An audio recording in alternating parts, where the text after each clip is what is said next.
Call the meeting to order. It's on the screen.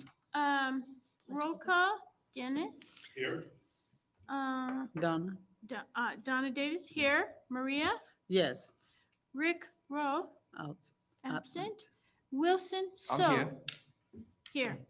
Okay, now, Maria, would you lead us in the Pledge of Allegiance, please? Ready? Begin. I pledge allegiance to the flag of the United States of America and to the republic for which it stands, one nation, under God, indivisible, with liberty and justice for all. I'd like to just thank everybody for their patience. There appears to have been a technical difficulty that may have included a lot of YouTube, but thank you. Public It's not on the comments? screen. Kylie? We do have a public comment that I believe falls within the closed session category. Mm-hmm. The comment is from Mr. Bill Thomas, President, Victor Valley NAACP. Carl Willis, a 21-year public safety transportation employee officer with the AVUSD and member of the Victor Valley NAACP, has been trying to get his job classification and assignments reviewed and the changes repealed. In fact, he appeared before the board at your January 2020 meeting requesting your consideration on his reclassification being repealed. The board ruled in his favor and he thought it was the end of the matter. A month later, in February 2020, district administration removed him of his truancy officer status. This appeared to be retaliatory action due to him coming to the board. Mr. Willis is the only African-American male in the school district police unit, and it certainly seems peculiar removing him from his law enforcement duties at this time. He has had an impeccable career in the job, receiving excellent employee evaluations, good attendance, no disciplinary action, and completed work assignments as directed. He is well respected among his peers and other district employees and parents. At issue is Mr. Willis was hired as a school police officer 21 years ago. He has recently been involuntarily transferred from his law enforcement duties and effective August 17, 2020, assigned to the Transportation Department. We have some serious concerns about the processes and fairness of the actions taken. Bill Thomas, President, NAACP, Victor Valley, Branch 1082. Thank you. Of another one. Closed session? We So need to- moved. I'll make a motion, we go to closed session. I'll second it. All those in favor? Aye. Aye. Okay. Just as soon as they. That's not on the- Yeah, I was just, here's what I was saying.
Would you read the pledge of allegiance? Donna. Do it one more time. Oh, okay. Call the meeting to order.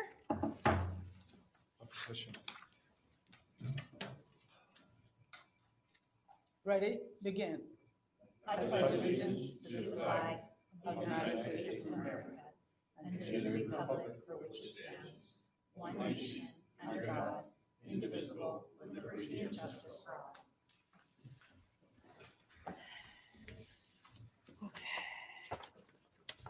And will the clerk read out Yes. any?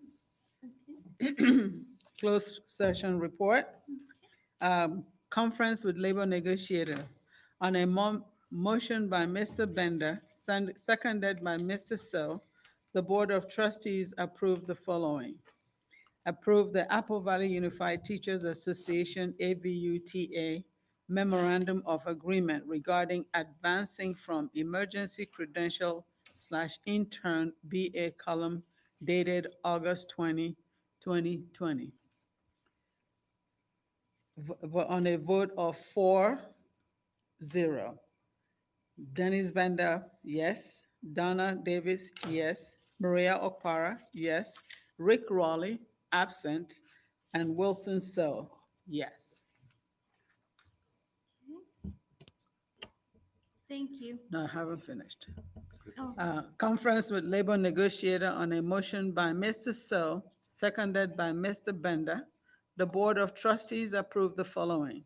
Approve a memorandum of understanding with the California School Employees Association, CSEA, chapter number 828, dated April 15, 2020, regarding Article 14, creation of administrative clerk 3, and modification of low voltage specialist job descriptions ratified on August 14.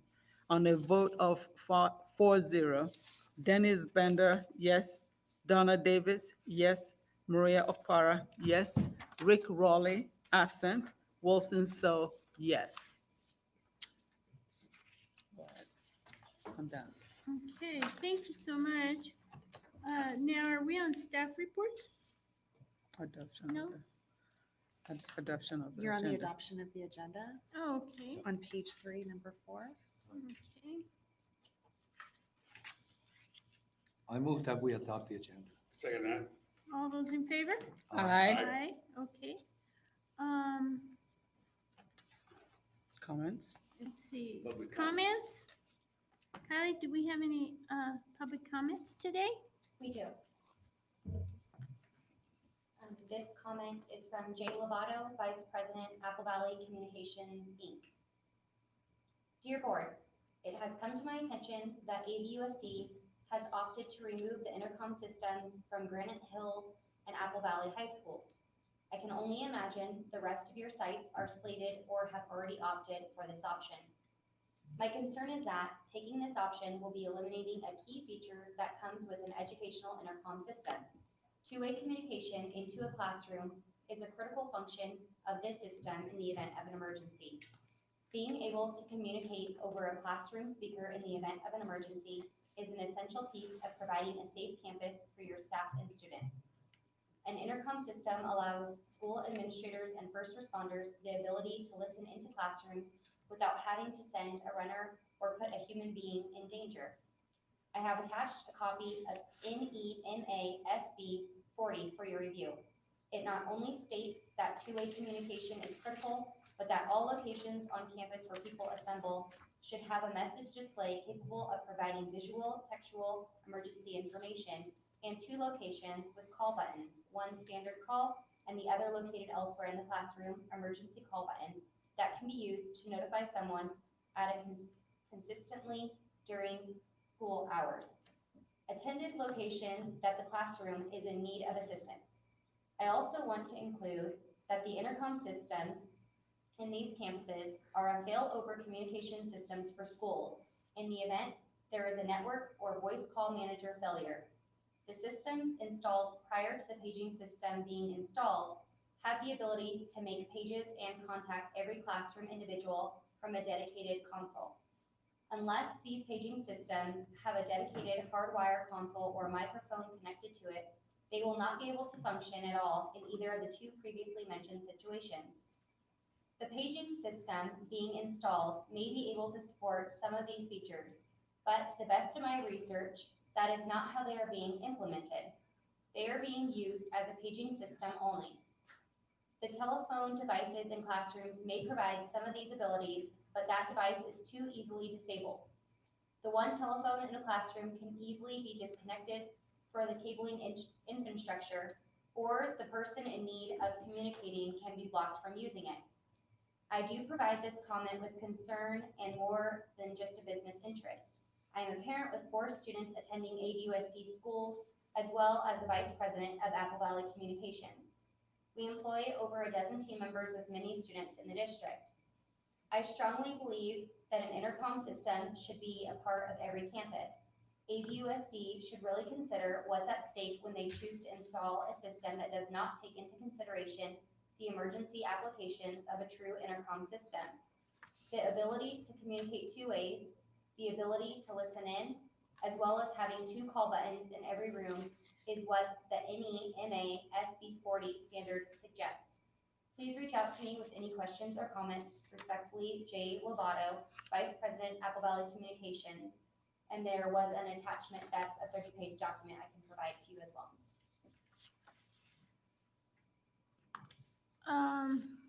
Is that it? That is, That's it. I want to make sure I understand what's happening. We're doing away from the intercoms and just using cell phones, right? So that was a public comment, and it would not be cell phones is what we've gone to. But I am more than willing to ask staff to put together a presentation that represents the concerns that have been outlined in this public Please comment. do. Yeah. We don't need to react today, but it's good that we received the suggestion, so. Yes, I think we should look into this. Okay. Okay, what's next here? Superintendent's comment. Superintendent's comments are ready. I'm going to wait until the end of the board meeting because I'd like to talk about some data having to do with COVID-19 and the waiver process. So we'll go through the agenda first. Thank you. Okay, We need to go to number 4 because we haven't adopted the agenda yet. number 4. They did adopt the agenda. Yeah. I Did think we? You did. Okay. We did And then we that. did public yes, we comment. did. Okay, Okay. we've done public comments, we've done Trinae. Board comments. Board comments. Wilson, do you have any comments today? Yeah, I think that superintendent's going to talk about, we're going to talk about the opening schools. But I just want, I did mention briefly, so Mr. Schoenberg's not here. I've been talking to a friend that's in the, plus my daughter that's working in emergency hospital, the second youngest. And what I saw on the TV, these, every classroom after class, that people go in there, classified to wipe with sanitizer, with all this stuff. I think that's going to be a lot of clumsy work. We got to come up with something more innovative, maybe see any way that can provide a quick sanitizing system. And I did mention to, briefly to Mr. Bender, the many systems now using a called diluted, you heard about hydrogen peroxide chamber. Maybe we can look into that, something that's quick and it's not harmful to the students. That was something that I would suggest to our staff to look into that. Okay, that's all I have. Maybe we could research. We are currently utilizing some of those quick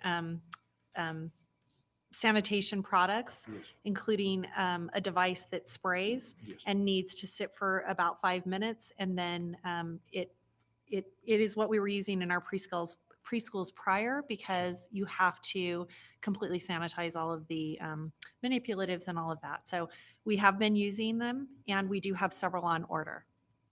Yeah, and the only point I'm making is that these products, like for example, I know for sure hydrogen peroxide was used even during World War II, okay? And I use it myself as a sanitary engineer in treating odor and a bunch of issues. And it's not harmful to the kids, especially the little one. So I just say we need to look into some innovative way to make things, our jobs easier. And we can certainly do a presentation regarding what we're doing for those steps later as Sure. well. Right, and maybe, I don't know if there are any new innovative things that maybe we haven't heard about in Apple Valley, just search and get the best we can get. Well, remember, we also need to follow the safe CDC guidelines because otherwise we won't get the funding. We can't just say spend our money. We need to get funding from the state. So Sure. that's another issue. Oh, it's always that money thing.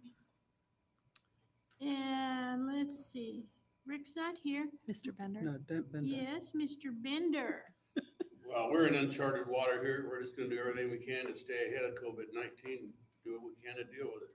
That's it. Thanks. Thanks, Dennis. And Maria? Well, I'm very interested in the Apple Valley Communications concern that they brought up to attention. I'm also more interested in the fact that if we're doing that, I need to know what the district is doing to replace it. So what is the replacement? And why did we choose the replacement option? The other thing that comes, that I've heard, and I think I need to bring to our attention, is I've heard quite a bit in the community that when they make contact with the district, they don't get a response. And I would like us to keep in mind that we are here to serve the community. And so when anybody that is working for our district gets a concern or a question or an email, whatever it is, give it a response. Let the person know that you heard them, and you're going to get back to them, or you're going to transfer the information to the appropriate person, and not just let the person just hang. We are in the business of service, and we must remember that no matter where we are in our title. I'm also interested in how we're going to open school, because of course, quite a few of us don't have children in the school district, but we chose to be trustees of the school district. And I want to be sure that people are aware of the fact that our job is to protect the children and the families that they go home to, and to protect our staff. Sometimes we think we can do a better job of just saying, go in and teach the kids. I am of the opinion that unless we have a very clear things to put in place to protect our staff and to protect our children, we should just take it a little slower and not be in a rush. That is all I have for now. Excellent comments. I think Maria has exactly the same idea I have. I want the absolute best procedures we can have for keeping our staff, our students completely healthy. The worst thing we could do is say, open a school and not do it right and have lots of sick people. That's the worst thing we can do.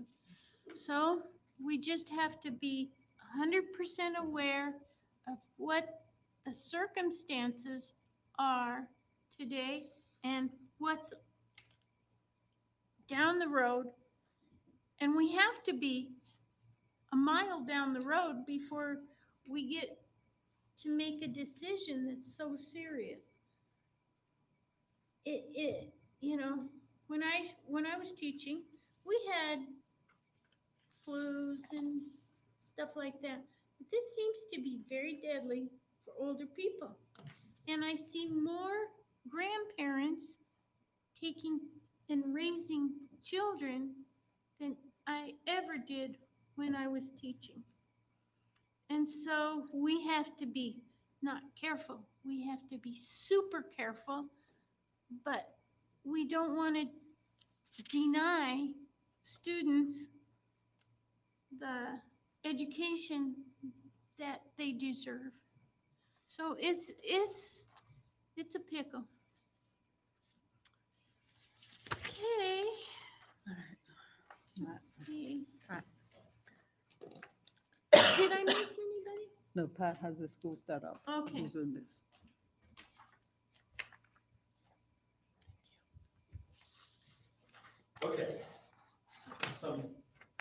request was made for a presentation regarding school startup. Let me get back over to the microphone since we're not in our normal public session. So what is before you is just some initial data on school startup. I'll tell you from the outset that we don't have the exact same kind of, obviously the same startup, but also we don't have this exact same kind of data to query because we're using a school information system to do something it was not designed to do, which is 100% virtual, online, remote instruction. So I'll walk through what we do have with you.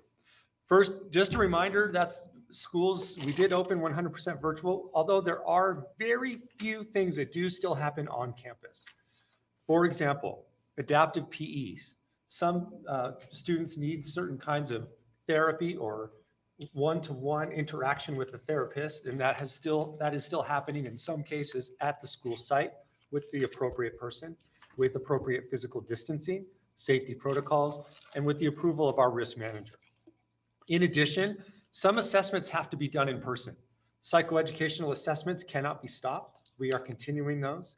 And the English language initial assessments, the LPAC assessments, are being done actually here on this property by appointment. And again, with very safe protocols in place. So remember, we're moving in phases. And I really appreciate the comments you mentioned earlier, because that is obviously our concern too, and there'll be more about that. But we're on the far left of this diagram at the moment, and it's our goal to move ourselves more in person and to the right as the situation allows with proper safety and protocol. But given the stage we are, what does it look like? Remember, the law says daily live interaction or instruction, a combination of synchronous and asynchronous learning. And we are ready to hear feedback. We've been asking parents all in every venue we've had about how that's going for them, and of course teachers as well. Got some good feedback from them. And a weekly log of engagement's the other state mandate.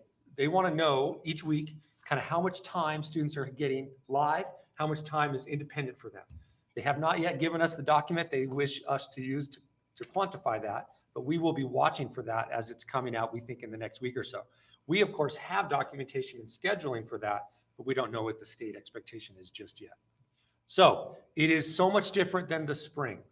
I know probably if you're hearing from parents, they're telling you that. The spring, we remember we were given a mandate for a hold harmless in their grading. We already knew those students that went home, so the teachers had relationships with them. Whereas now these are new classes with a mandate to do new instruction. Rigorous demands for connectivity and content and time. And so we're hearing about that. So we built initial schedules with school leaders and teachers and came up with the time schedules that we have. And by grade segment, we have, the state minimum of a minimum day for some grade levels is 240 minutes. And so families are experiencing at least that much time of work, some of it live, some of it not live or asynchronous. And so the district advisory committee, we got a chance to poll them on just how they were feeling. And it had to do with, did they feel as though the balance between live and independent work was about right? Too much live work or not enough live, too much live time or not enough? The great majority said it was just right. We had a small group though, so we do need more input, but it was a great initial piece of feedback.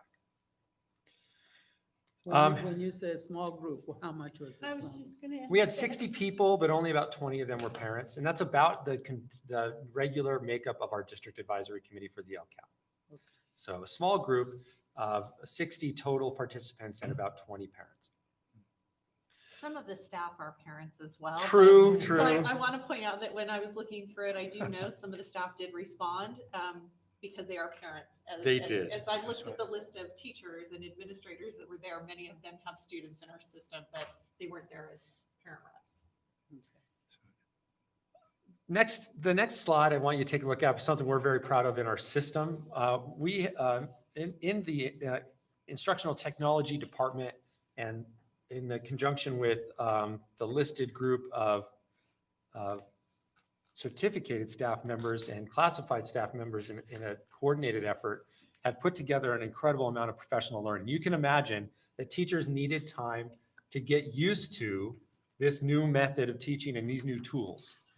And so a quick look at an overview of what's happened in this last couple of weeks. We've had one-on-one coaching for almost 15,000 minutes of coaching. They keep a log. So 14,700 minutes of one-on-one coaching for teachers as they've needed it.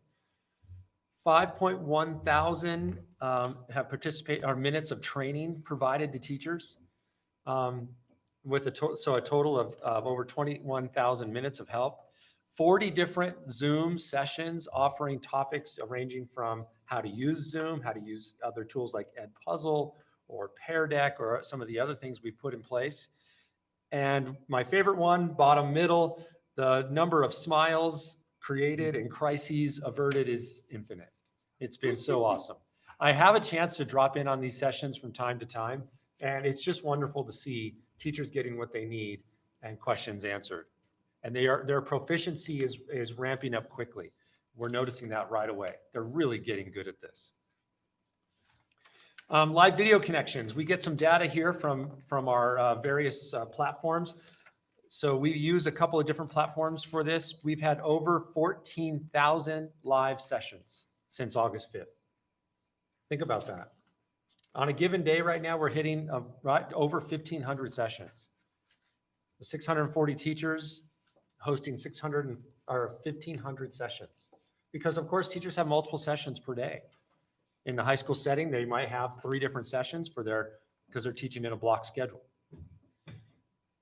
With 500,000 participants in those sessions, for a total number of session minutes of over 9 million minutes since August 5th.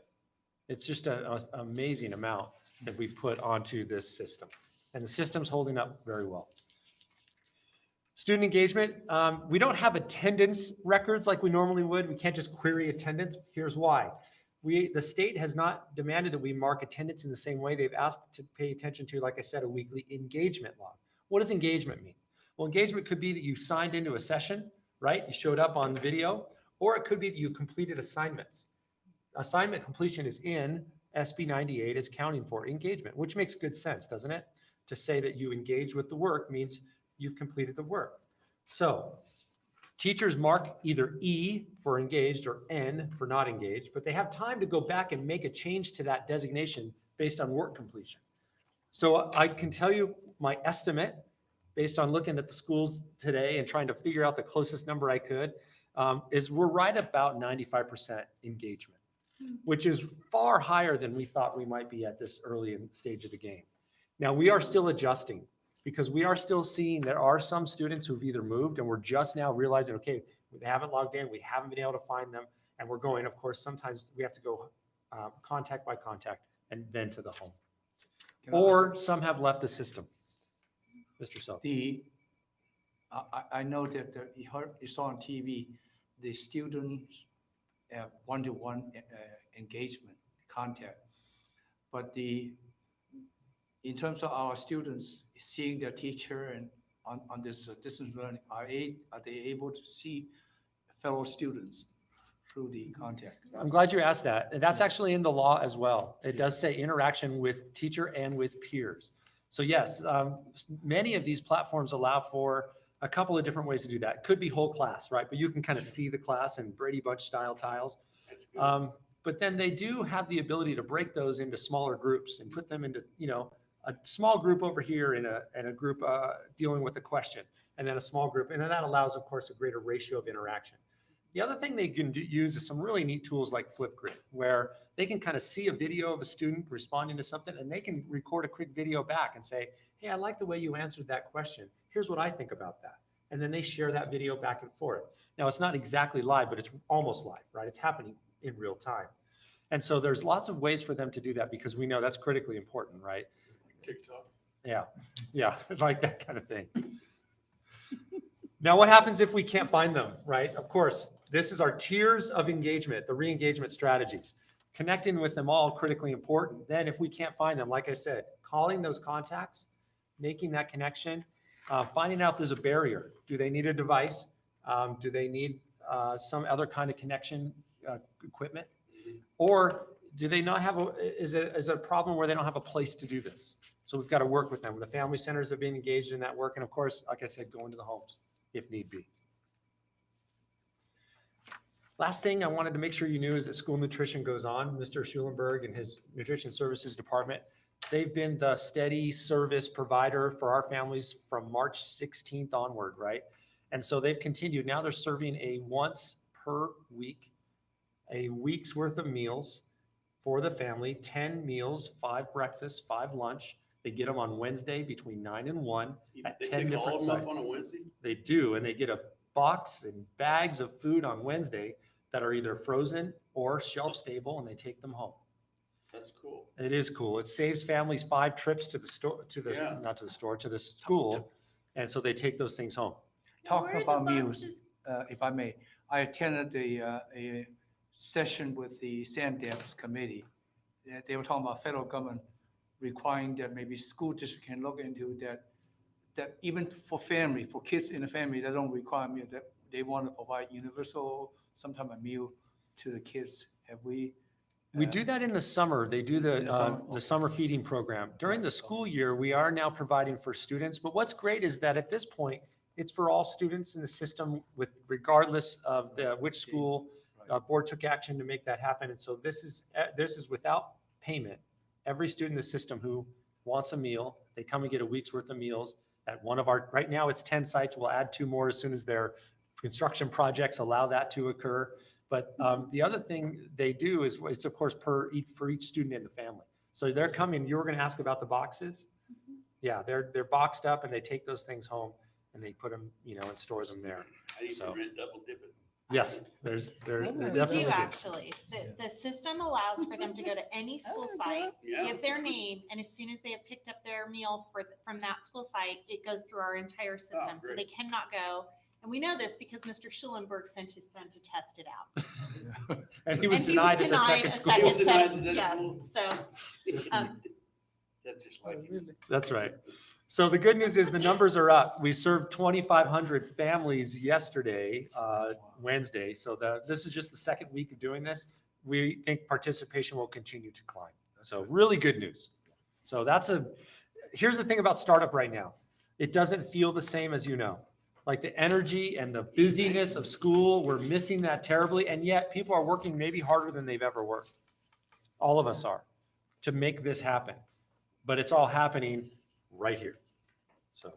I thank need you. to know how is your distant learning working for the special needs students? How's that working for them? Good question. Because they have instructional assistants, they have those independent assistants that they have to have. And some of them have one-on-one assistants. How is all of that working for them? Yeah.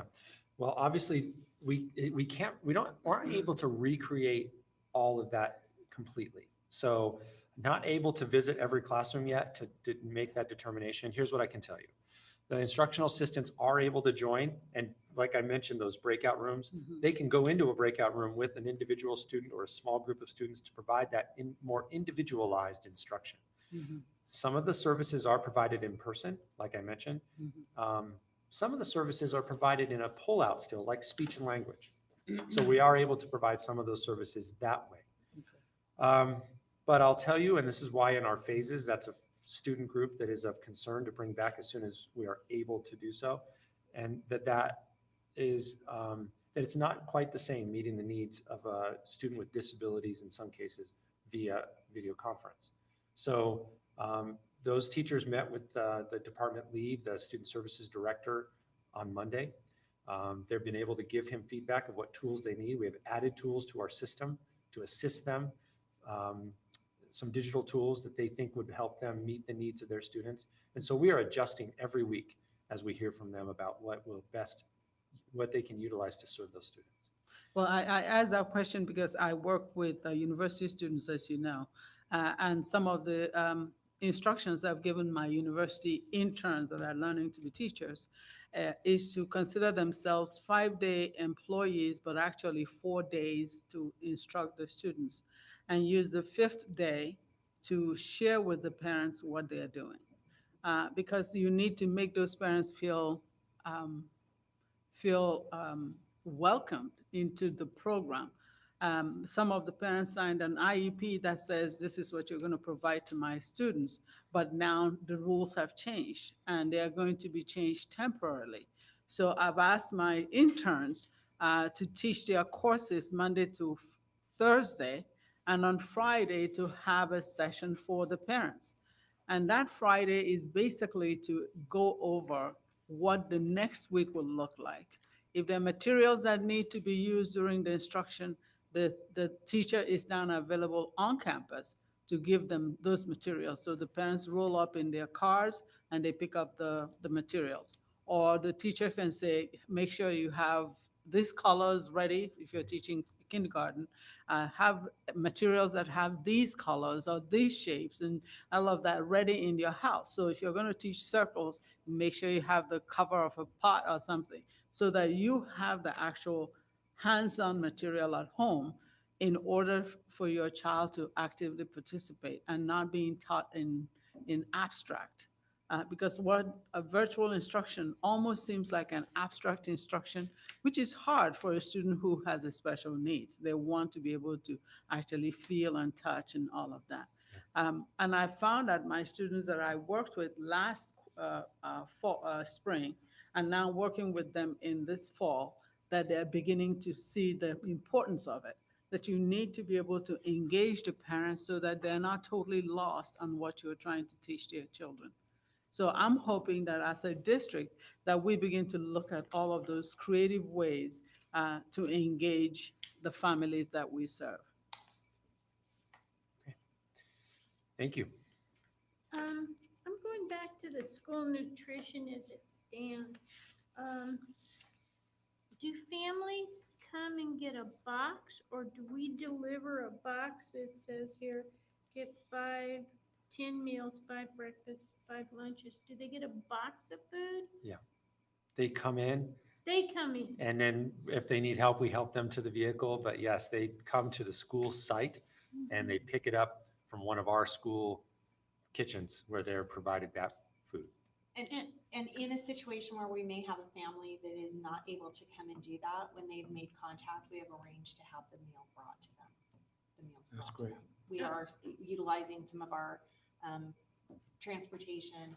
We had a situation in the spring that we took care of it, and not unlike another situation where we had a family that was separated by district because of a placement, we have fixed that situation so they're not having to deal with 2 different locations. So. Okay.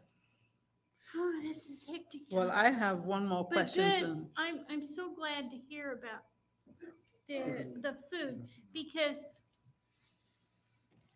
a lot of us never saw kids that didn't get food at home until we became teachers.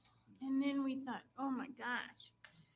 And so the fact that we're carrying this piece on, I hadn't thought about it till I got here today. Oh, really? I think about it every day.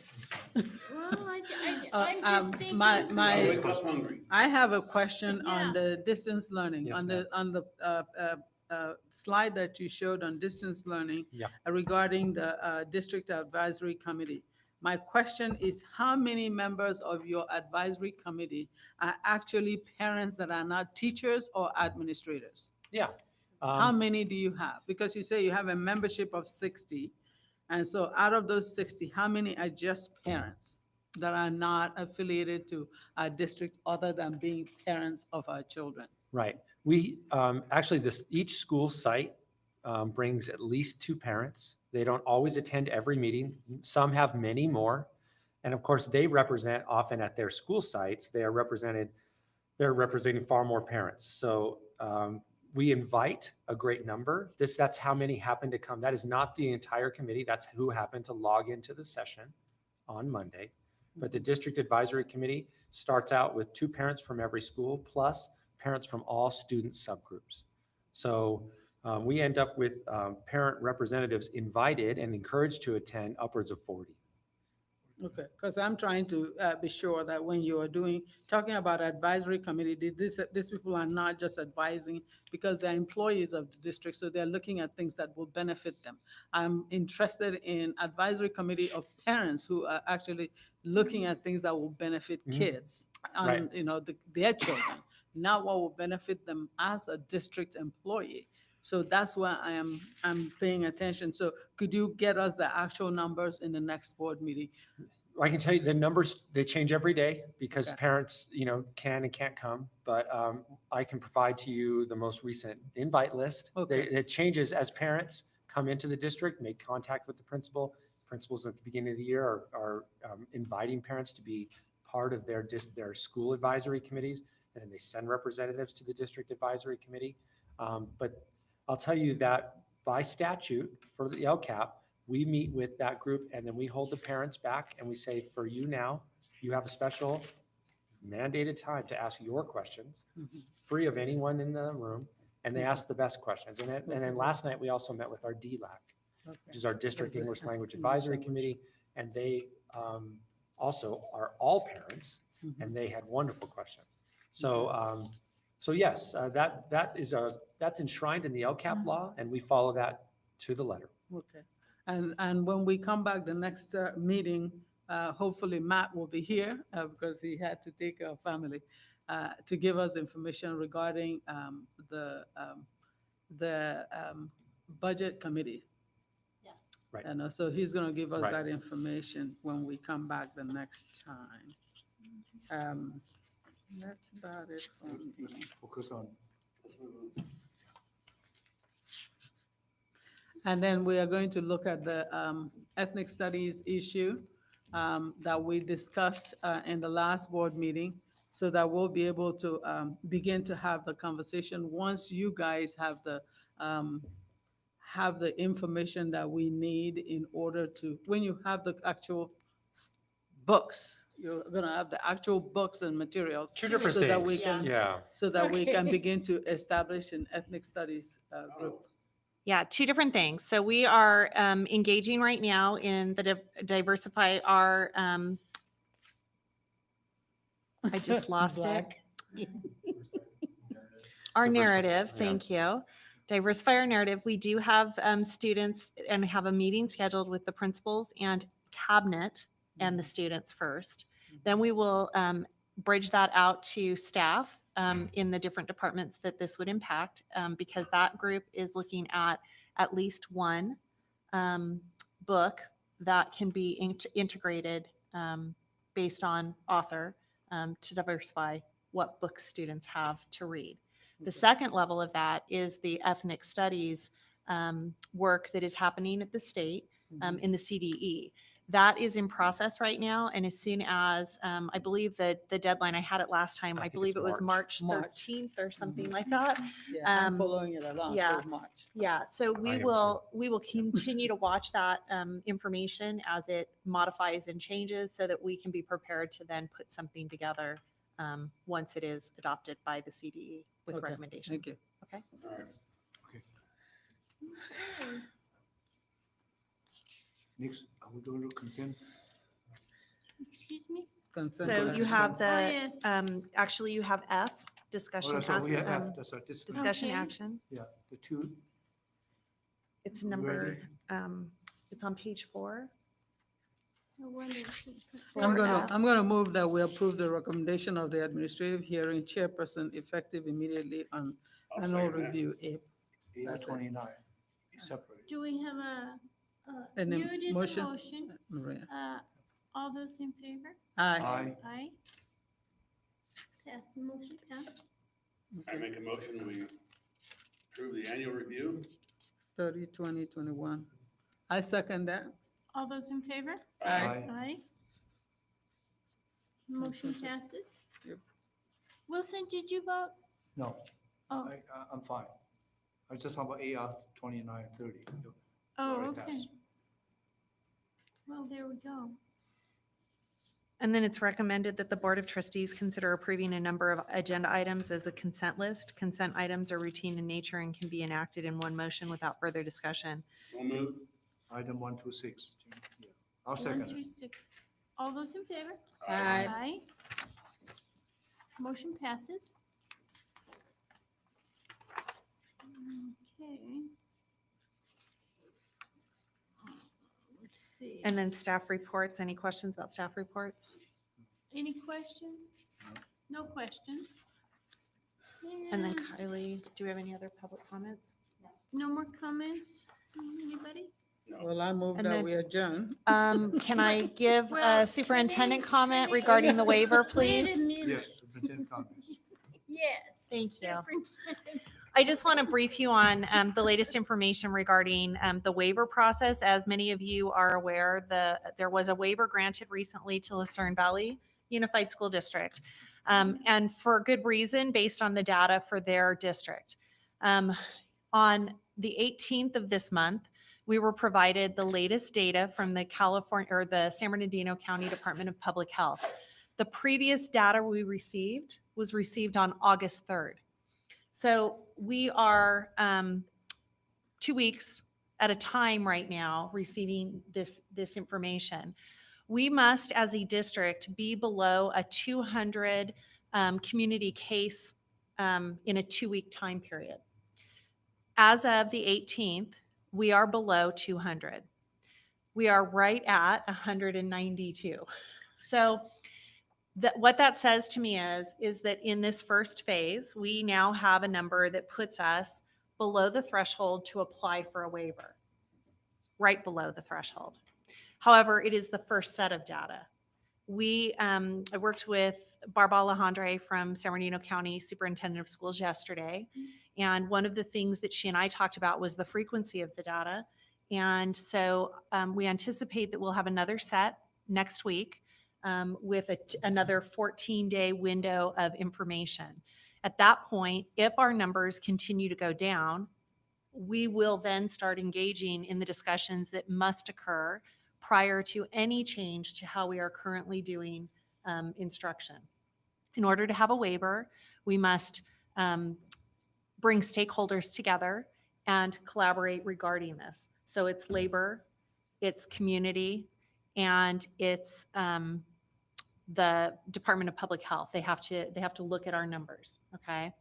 The next thing that we have to be ready for is, regardless of whether it's a hybrid model that we would come back to, this waiver is only applicable to our TK through 6th grade students. It does not apply to any 7th through 12th grade, okay? There's the issue at hand right now that if you apply for a waiver, you must be below the 200 threshold and you must maintain that data. It needs to remain low. If it changes, then they may not approve our waiver. So we will be ready to go, but we have a lot of work still to do in order to apply for a waiver. We have to work with our labor units. We have to work with our families, because any return to normal means that students have to wear masks if they're 3rd grade or above. They have to social distance. It doesn't say the 6 feet with the children. It just says social distance. And we have to be prepared to test staff at there's a portion of our staff that we have to test on a regular basis. So the testing had not been available. I now understand that there is a new vendor. So we will continue to gather more information. There is another meeting with the superintendents next Tuesday, I believe, to help us navigate this next phase. The difference between Apple Valley is on the list of all of the school districts in the county.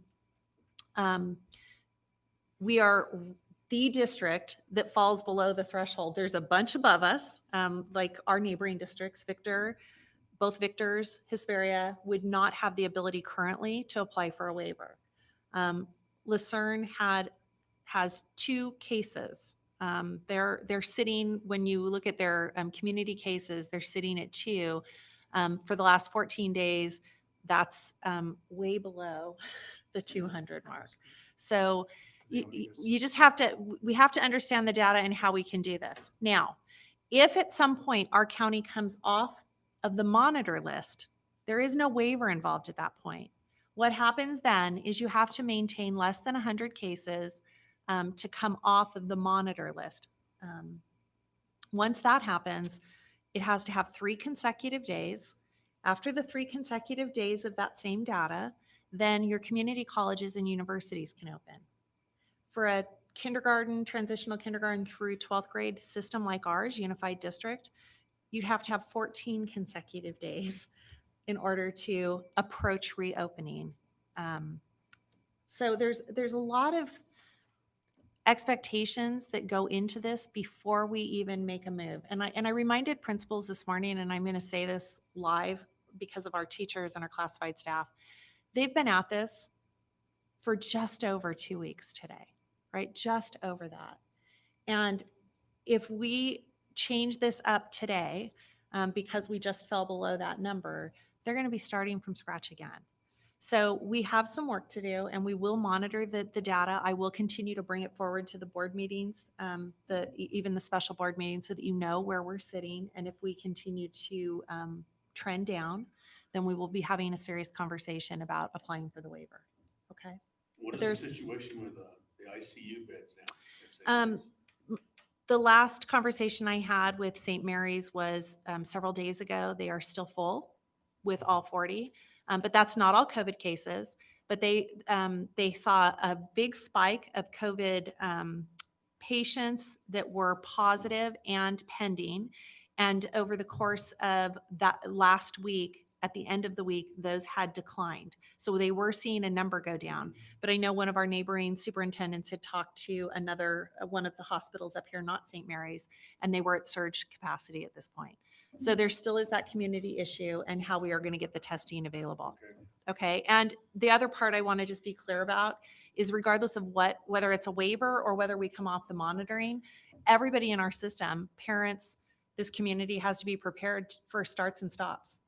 Every time we have a positive case, everybody that was in close contact, which typically is that classroom, goes home for 14 days.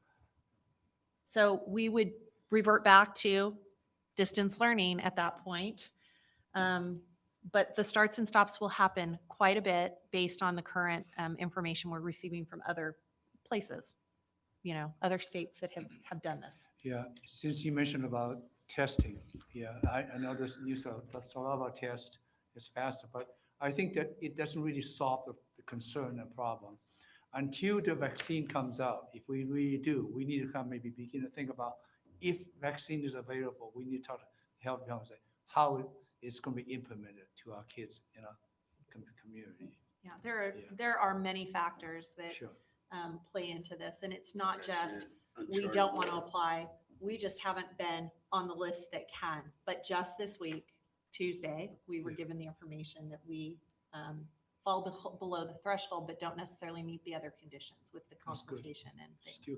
Okay. Now, when we're looking at this, starting to try and start, and whatever the government is saying or the county is saying, have you thought about those people who will not want to wear mask, but fall in this window, and we can't deny them education because they refuse to wear a mask. And that includes employees who will say, I'm not wearing a mask because they have reasons that they give you. Or those who refuse to be tested because they don't want that kind of intrusion. So we have to keep all of those things in mind. What I've always said to people who've come to me about not wearing a mask that is violating their constitutional right is, I say, okay, those people that are sitting in the morgue, what kind of constitutional right do they have? So we need to think about those, that we need to protect ourselves so we can live tomorrow to challenge the constitutional rights. If you do not live, you can't. So hopefully we will have people who are willing to fall into this category of willing to wear a mask, willing to socially distance, and willing to be tested. If they don't fall in that mask, in that category, what plans do we have as a district to accommodate those people? At this time, there is no plans because we have not been given the regulations of what those look like. We have been told, and it is in writing, that there are caveats to people wearing masks, but there is no legal definition yet provided to us on what we can and cannot do, that we have been, just like all of the things that go with COVID, they're writing it as they make the decision. So Uncharted. the guidance comes quite a distance after we're told something. So as soon as we have clarification, we certainly will share that. But you know, this changes every day. The data we were provided, one of the sheets is brand new this time. We've been receiving data every 2 weeks, or every week, depends on when they produce it. We have a new data sheet this time.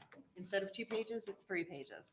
And it's actually the one that tells us whether we fall below the level to go on to a waiver. Okay? Thank you. My I'd like to goodness. entertain a motion to adjourn. Second? I'll second it. Okay. Aye. All those in favor, aye. Aye. Thank you for being here Well, today. good Does meeting. that make you happy?